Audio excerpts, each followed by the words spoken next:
Weather Service in Taunton has issued a severe thunderstorm warning for southeastern Worcester County in central Massachusetts, south central Middlesex County in northeast Massachusetts, southwestern Norfolk County in eastern Massachusetts until 3:15 p.m. Eastern Daylight Time.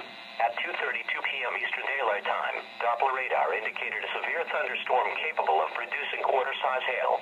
This storm was located over Milford and was moving southeast at 35 miles per hour.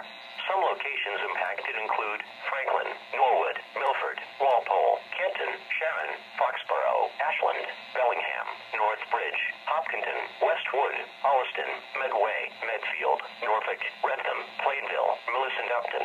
Severe thunderstorms produce damaging winds and large hail. Go indoors and stay away from windows. Drivers should prepare for low visibility and avoid flooded roads. Good God, what a lot of alerts.